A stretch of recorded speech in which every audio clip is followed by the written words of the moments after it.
C'est l'une des décisions majeures issues du premier sommet des chefs d'État de l'Alliance des États du Sahel.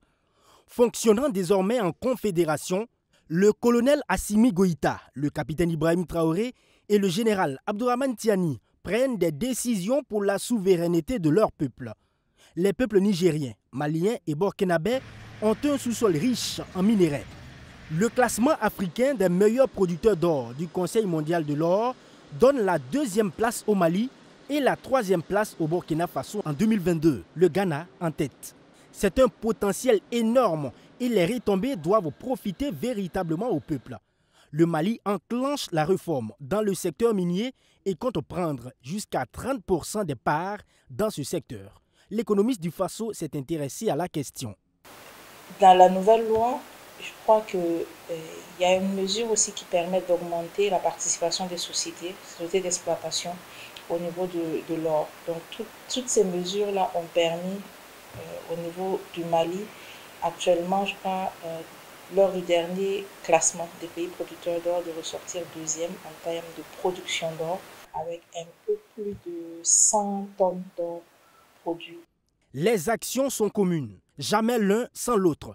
Le Burkina Faso, avec un peu plus de 96 tonnes d'or au cours de la même année, a fait modifier la loi sur l'exploitation minière. Le chef de l'État Ibrahim Traoré envisage une réforme encore pour mieux maîtriser les ressources du sous-sol burkinabé. La modification porte sur la loi numéro 36 de 2015. Le président Ibrahim Traoré a fait cette annonce face aux forces vives de la nation. Une grande partie des ressources du Fonds minier de développement sera reversée au Fonds de soutien patriotique. Je crois que cette mesure est en œuvre depuis l'année passée et jusqu'à présent, il n'y a pas eu de commune ou de village qui bénéficie de ce fonds minier-là qui soit sorti pour protester ou pour dire que le fonds qu'ils reçoivent ne permet plus de mener à bien leur activité ou leur développement. Donc je pense que cette mesure-là, c'est juste un rééquilibrage, c'est-à-dire prendre l'argent qui vient du fonds pour soutenir les communes ou les régions qui en ont le plus besoin en termes de sécurité.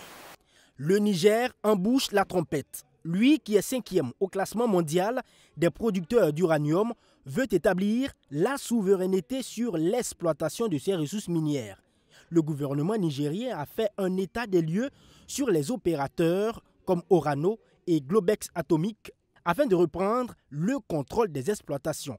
Globalement, en termes de ressources minières, pour accélérer son développement, la Confédération de l'AES n'a rien à envier aux autres pays africains, à en croire les avertis des questions minières. Car les trois ensemble, sur cet aspect, donnent un produit intérieur brut d'un peu plus de 62 milliards de dollars, soit plus de 37 000 milliards de francs CFA.